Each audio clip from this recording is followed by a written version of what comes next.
मदद तुम्हारी ये है।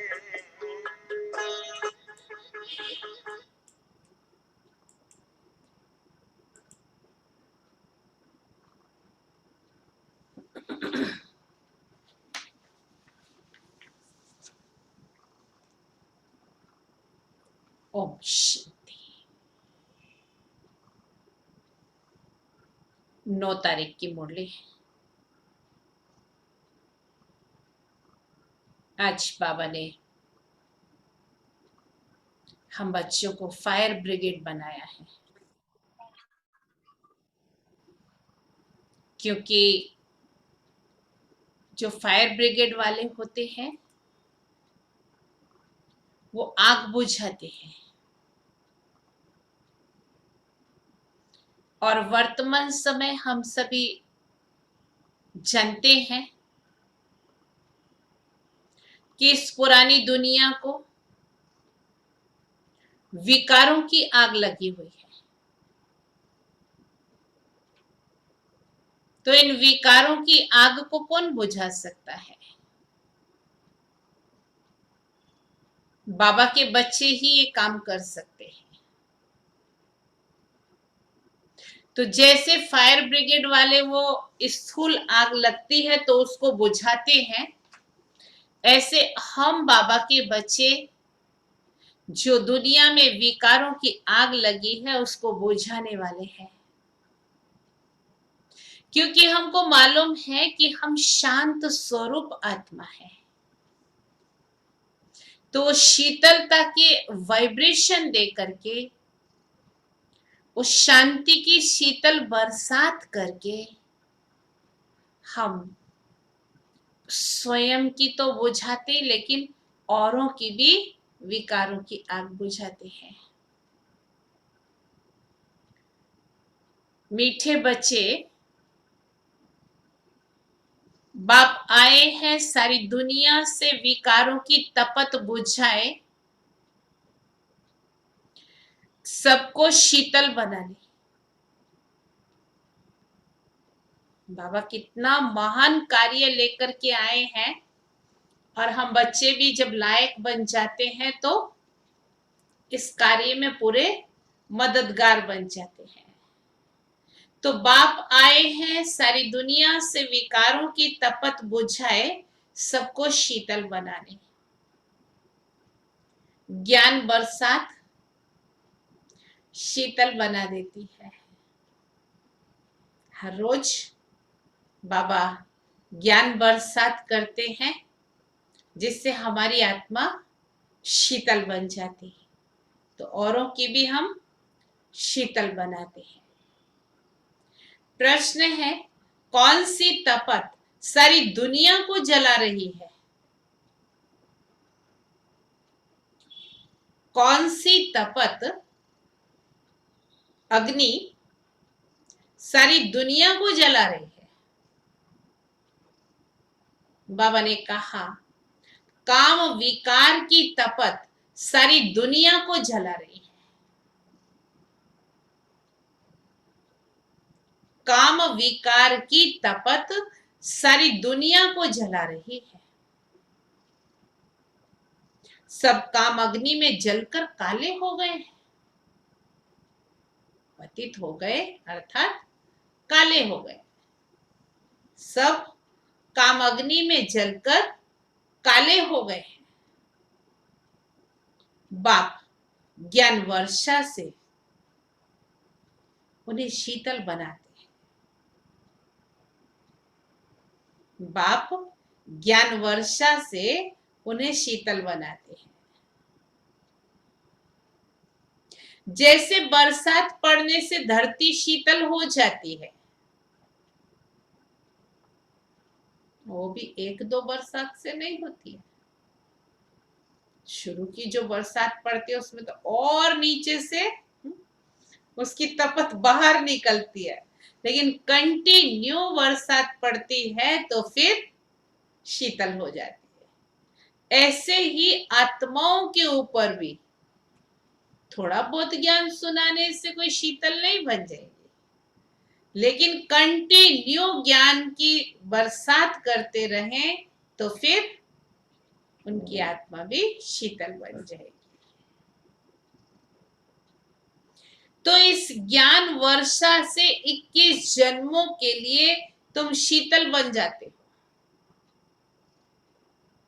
जैसे बरसात पड़ने से धरती शीतल हो जाती है, इसी प्रकार इस ज्ञान वर्षा से बाबा ने कहा तुम 21 जन्मों के लिए शीतल बन जाते हो। किसी भी प्रकार की तपत नहीं रहती, किसी भी प्रकार की तपत नहीं रहती, ततो भी सतो प्रधान बन जाते हैं। क्या कहा बाबा ने? व्यक्ति तो बनते ही हैं, लेकिन प्रकृति भी, पांचों तत्व भी सतो प्रधान बन जाते हैं। कोई भी तपते नहीं है। सतयुग में कोई काम विकार होता ही नहीं है, किसी भी प्रकार का विकार नहीं होता है, तो तपते नहीं है, और वो संगम युग में ही शीतल होकर के जाते हैं। ओम शांति। रूहानी बच्चे किसकी याद में बैठे हैं? और भला किसको याद करेंगे? बच्चों के लिए बाबा के सिवाय कौन है? यही आंसर है ना हमारे दिल से।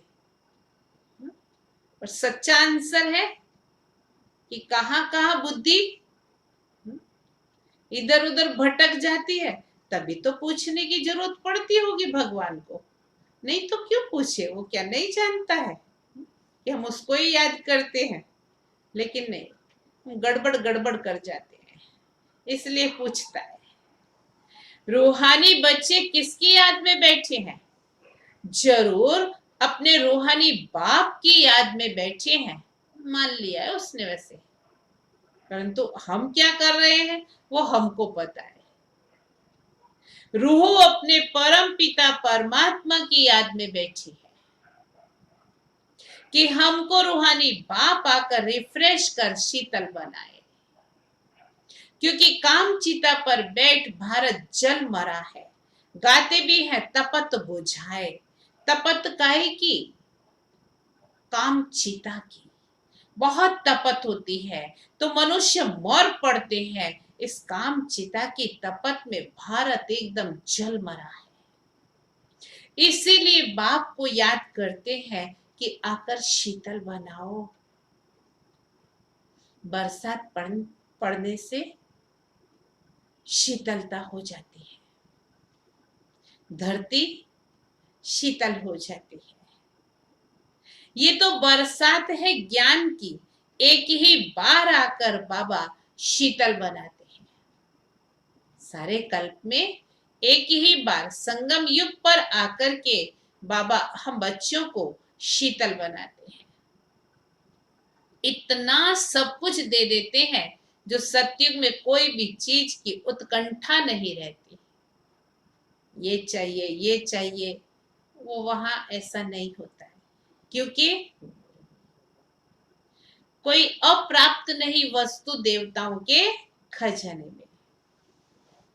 आधा कल्प उत्कंठा में रहते आए हो, बाबा आकर शीतल बनाओ। पतित पावन बाप आकर हमको शीतल बनाए। इस ज्ञान वर्षा से भारत अथवा सारी दुनिया शीतल हो जाती है।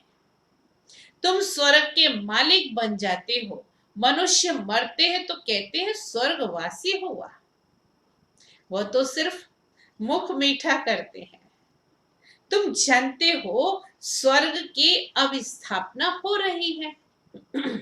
बाबा आया हुआ है, ज्ञान वर्षा कर रहे हैं। शीतलता का असर 21 जन्म रहता है।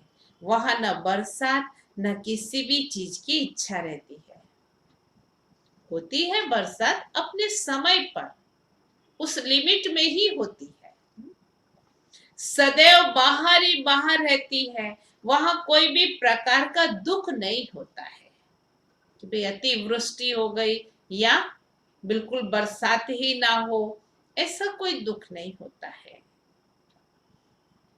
सूर्य भी सतो प्रधान बन जाता है, कभी तपत नहीं दिखाते हैं, तुम सारे विश्व के मालिक बन जाते हो। अभी तो बाबा कहे अभी तो गुलाम है ना, गाते हैं मैं गुलाम, मैं गुलाम, मैं गुलाम तेरा। भगवान के सामने जाकर ऐसे बोलते, बाप को याद करते हैं। अब बाप कहते हैं तुम्हारी सेवा में मैं तुम्हारा गुलाम आकर के बना हूं। कमाल है भगवान की। लोग कहते भगवान के आगे जाकर कि मैं गुलाम, मैं गुलाम, मैं गुलाम तेरा, और यहाँ भगवान आकर के बच्चों के सामने कहते हैं कि मैं तुम्हारा गुलाम बन करके आया हूं। इसलिए कहते हैं I am your obedient servant.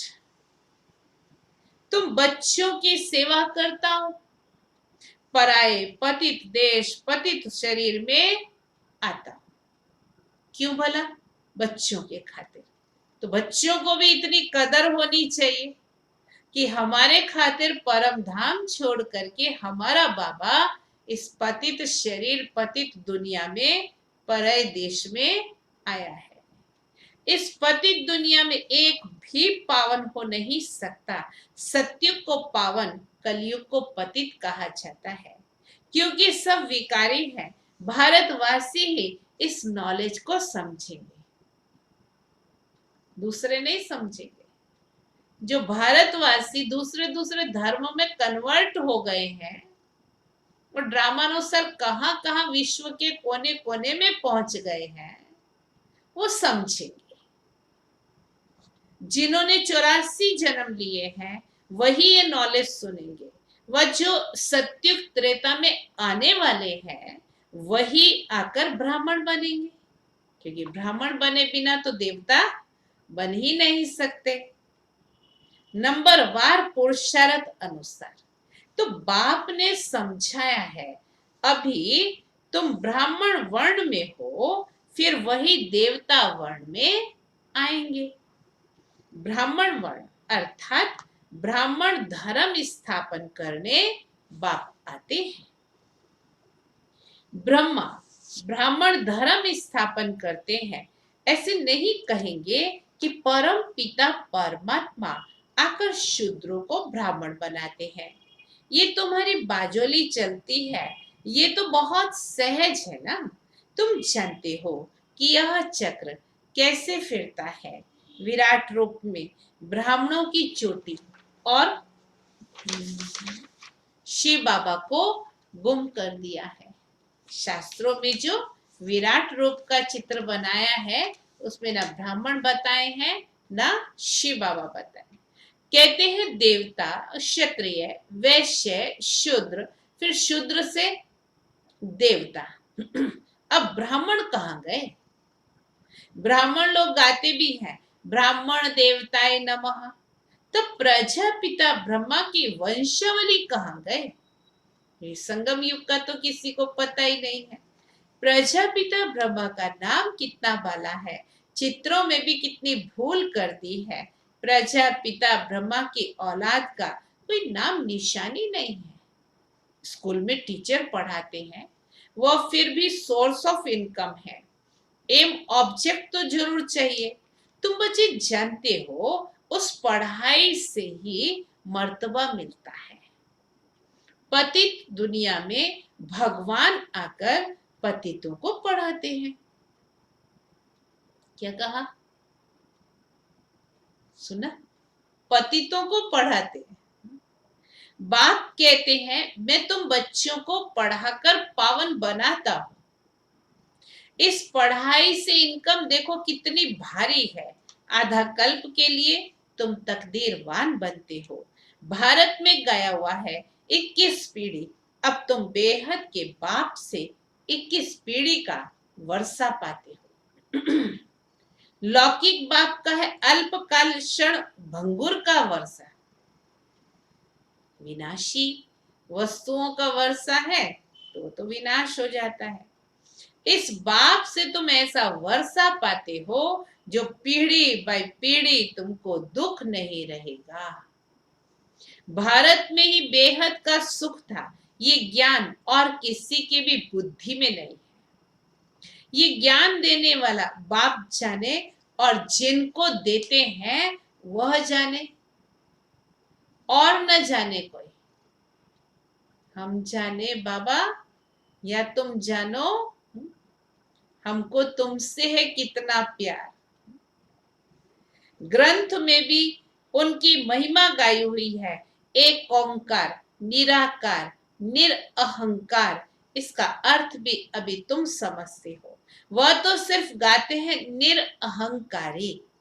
कितनी बड़ी अथॉरिटी होते हुए भी उनको कोई अहंकार नहीं है। यहाँ थोड़ी भी पोजीशन वाले होते हैं तो कितना नशा उनको रहता है। वो है अल्पकाल वाले मर्तबे का नशा कि मैं फलाना हूं। अब तुमको इस रूहानी पढ़ाई का नशा है।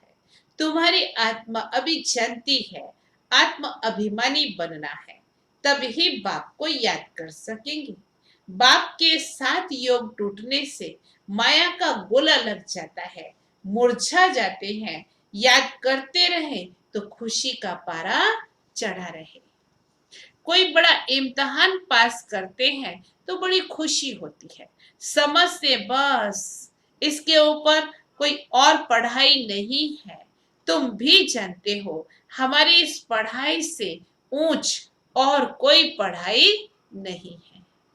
इन लक्ष्मी नारायण ने पास्ट में जरूर ऐसी पढ़ाई की है, राजयोग सीखे हैं, तब तो महाराजा महारानी बने हैं। राजयोग तो मशहूर है, परम पिता परमात्मा आकर राजयोग सिखाते हैं। स्वर्ग के लिए कहते भी हैं पास्ट में ऐसे कर्म किए हैं तब तो ये बने हैं। तुम जानते हो इस जन्म में हम ऐसे कर्म सीखते हैं जो भविष्य 21 जन्म के लिए राज्य करेंगे, वह स्वर्ग में विराजमान होंगे। यथा राजा रानी तथा प्रजा। राजधानी है ना, तो बाप आया है किस लिए? राजधानी स्थापन करने के लिए। फिर तुम जाकर 21 जन्म पालना करेंगे। जो महाराजा महारानी बनेंगे तो अपनी राजधानी की पालना तो करेंगे। 63 जन्म तो दुख भोगा है, वह सब खत्म हो जाएगा। भारत को स्वर्ग कहा जाता है, अभी तो नरक है। सृष्टि कितनी बदल गई है, वह राजाई कहाँ चली गई। रावण राज्य शुरू होने से फिर तुम पतित बन जाते हो। तो बाप कहते हैं तुम अपने 84 जन्मों को नहीं जानते हो। अभी तुम बच्चों को बार बार समझाया जाता है, तुमने 84 जन्मों का चक्कर पूरा किया है, अभी तुम्हारा ये अंतिम जन्म है। अब फिर से अपना वर्षा लेना है, तुमको मुक्ति धाम में बैठ नहीं जाना है। तुम्हारा ऑलराउंड पार्ट है।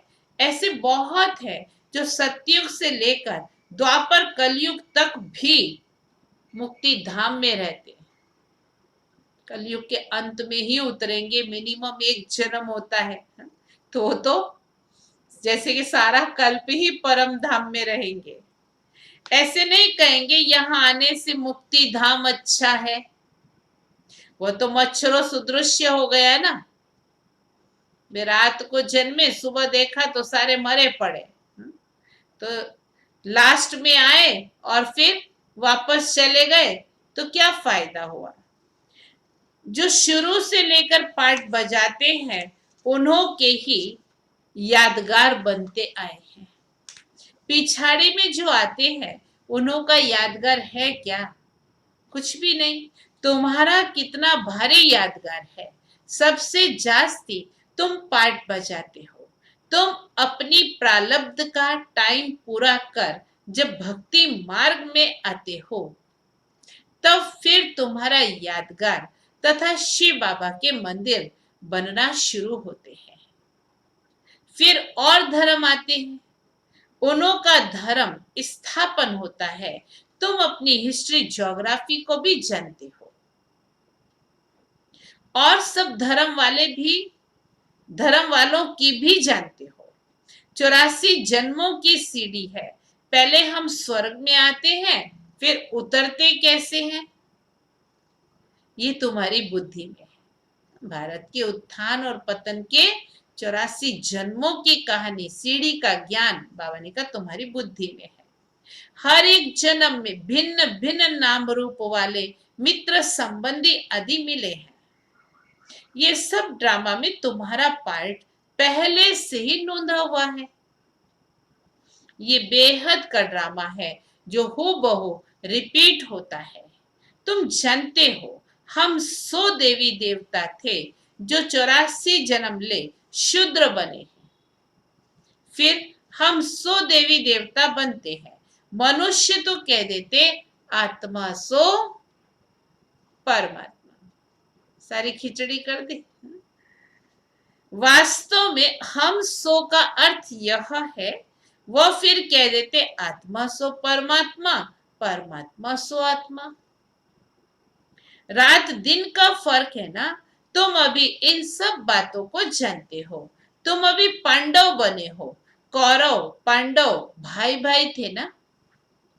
अभी बाप मिला है तो तुम कौरव से पांडव बने हो। बाप तुमको दुख से लिबरेट कर गाइड बन ले जाते हैं। घर का तो किसी को पता ही नहीं है, तो बाप कहते हैं मैं आकर तुम बच्चों को रास्ता बताता हूं। वह तो कहते हैं आत्मा ब्रह्म में लीन हो जाएगी। आज तक ऐसा ही सुनते आए ना। तो घर थोड़े ही ठहरा, घर में तो रहा जाता है। उनको इनकॉर्पोरेट वर्ल्ड कहा जाता है।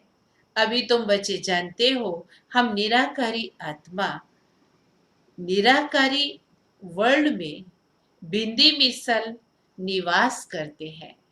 वहां भी निराकारी झाड़ है, आत्माओं का झाड़ है। ये ड्रामा बना हुआ है। बीज और झाड़ को जानना है। इसका नाम ही है वैरायटी धर्मों का झाड़। ये मनुष्य सृष्टि है, इनका बीज रूप बाप है। कितनी वैरायटी है। हर एक धर्म वाले के फीचर्स न्यारे। फिर यहाँ भी एक की शक्ल ना मिले दूसरे से। धर्म अनुसार भी फीचर्स में फर्क पड़ जाता, और वैसे भी एक की शक्ल दूसरे से नहीं मिल जाती है। चाहे ट्विंस हो तो भी थोड़ा फर्क तो होता है। तो बाबा ने कहा ये भी ड्रामा बना हुआ है। कल्प वृक्ष की आयु 5000 वर्ष है। ये बाप ही समझाते हैं। मनुष्य एक्टर्स हैं, यहाँ पार्ट बजाने आते हैं। ये मांडवा है रोशनी के लिए, सूर्य चांद आदि हैं। ये कोई देवता थोड़े ही है, ये तो बत्तियां हैं, परंतु सर्विस करते हैं, इसीलिए देवता कहते हैं। मनुष्य ने अपने नियम धर्म छोड़ दिए हैं, लेकिन फिर भी प्रकृति अभी भी अपने थोड़े नियम में है। सूर्य रोज उदय होता ही है, चंद्रमा रोज उदय होता ही है, रोशनी देता ही है, इसलिए उनको देवता कहते हैं। वास्तव में देवताएं कोई सर्विस नहीं करते हैं। सर्विस तो तुम बच्चे करते हो। बाप ओबीडिएंट सर्वेंट है। बच्चे दुखी होते हैं तो बाप को तरस पड़ता है, तो बाप आए हैं समझाने। तुम बच्चों को फिर से 100 देवी देवता पद प्राप्त कराने आया हूं। चढ़ती कला उतरती कला हर चीज की होती है। पुरानी दुनिया को तमो प्रधान, नई दुनिया को सतो प्रधान कहा जाता है। हर एक चीज नई सो पुरानी होती है। आत्मा कहती है ये शरीर भी तमो प्रधान पतित है। ये सतयुग में आत्मा और शरीर दोनों सतो प्रधान थे, माथा नहीं खा पाते थे। आत्मा को अब ज्ञान मिला है, स्मृति आई है, हम 84 जन्म लेते हैं। ये राज बेहद का बाप समझाते हैं। दुख में बाप को ही तो पुकारते हैं, रहम करो हे दुख हरता सुख करता। भारत ही सबसे सुखी था ना।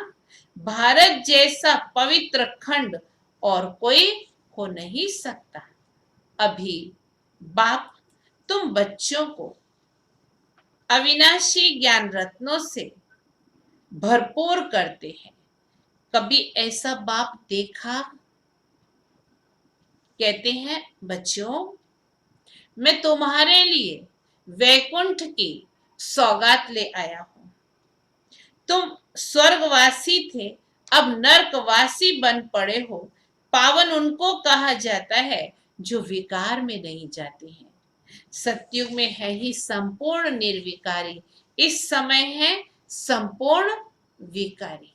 तो बाप कहते हैं तुम भी संपूर्ण निर्विकारी थे, अब संपूर्ण निर्विकारी बनना है, देवता पद पाना है बाप को याद करने से। अक्षर देखो कितने अच्छे हैं, मन मना भव। मुझ बाप को याद करो तो तुम तमो प्रधान से सतो प्रधान बन जाएंगे। मैं सर्वशक्तिमान हूं, मुझे याद करो। याद को ही योग अग्नि कहा जाता है, जिससे तुम्हारे पाप दग्ध होंगे, तुम पवित्र बन जाएंगे। अच्छा, मीठे मीठे सिकिलदे बच्चों प्रति माता पिता बाप दादा का याद प्यार और गुड मॉर्निंग। रूहानी बाप की रूहानी बच्चों को नमस्ते। हम रूहानी बच्चों की रूहानी बाप को याद प्यार, गुड मॉर्निंग और नमस्ते। धारणा के लिए मुख्य सार है, पहली पॉइंट, रूहानी पढ़ाई के नशे में रहना है। रूहानी पढ़ाई के नशे में रहना है। बाप समान निरअहंकारी बनना है। बाप समान निरअहंकारी बनना है। पोजीशन आदि का अहंकार नहीं रखना है। पोजीशन आदि का अहंकार नहीं रखना है। दूसरी पॉइंट, अपनी झोली ज्ञान रत्नों से भरनी है।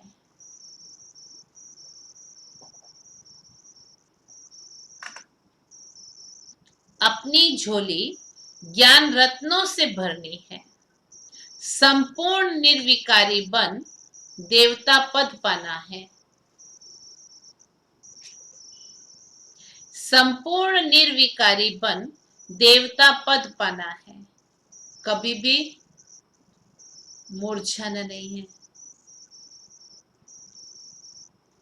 कभी भी मूर्छना नहीं है। वरदान, सर्व आत्माओं के पतित संकल्प व वृत्तियों को भस्म करने वाले,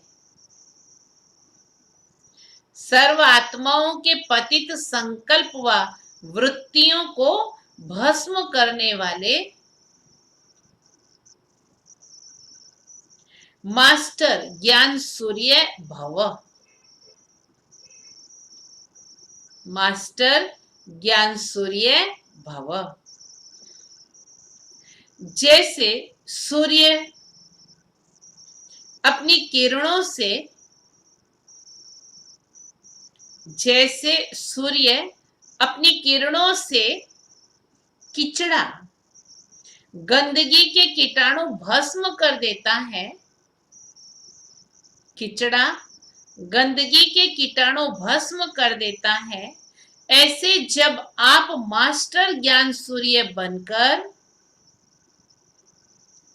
ऐसे ही जब आप मास्टर ज्ञान सूर्य बनकर कोई भी पतित आत्मा को देखेंगे,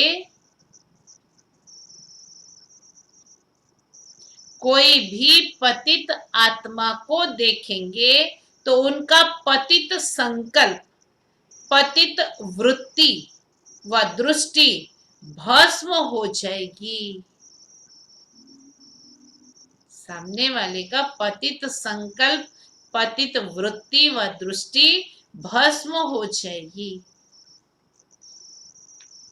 पतित पावनी आत्मा पर पतित संकल्प वार नहीं कर सकता।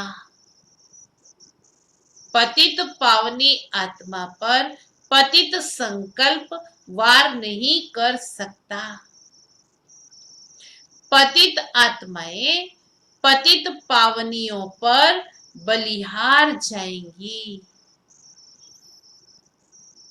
पतित आत्माएं पतित पावनियों पर बलिहार जाएंगी। इसके लिए करना क्या है फिर? इसके लिए माइट हाउस अर्थात मास्टर ज्ञान सूर्य स्थिति में सदा स्थित रहो। माइट हाउस अर्थात मास्टर ज्ञान सूर्य की स्थिति में सदा स्थित रहो। स्लोगन: अपने धारणा स्वरूप से योगी जीवन का प्रभाव डालना ये बहुत बड़ी सेवा है।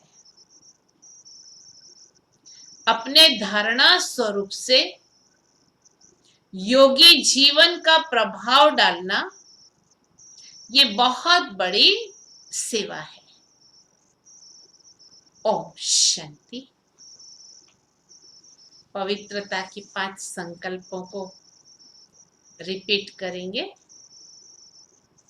मैं आत्मा का आदि अनादि स्वरूप पवित्रता है। मुझ आत्मा का आदि अनादि स्वरूप पवित्रता है। दूसरा, मुझ आत्मा को बाप से प्राप्त पवित्रता का अनमोल वरदान है। पवित्रता मुझ आत्मा को बाप से प्राप्त अनमोल वरदान है। तीसरा, पवित्रता मेरे इस ब्राह्मण जीवन का श्वास है। पवित्रता मेरे इस ब्राह्मण जीवन का श्वास है।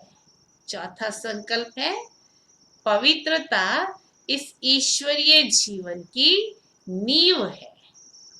पवित्रता इस ईश्वरीय जीवन की नींव है। और 5वां संकल्प, पवित्रता मुझ ब्राह्मण जीवन का अलौकिक श्रृंगार है। पवित्रता मुझ ब्राह्मण जीवन का अलौकिक श्रृंगार है। ओम शांति। हमारे मुकेश भाई की लौकिक माता जी भी बीमार हैं, उनको हॉस्पिटल में एडमिट किया गया है, इसलिए हम सभी अभी जो योग करेंगे तो उनके लिए भी विशेष योगदान देंगे कि जल्दी से ठीक होकर के अपने घर आ जाएं।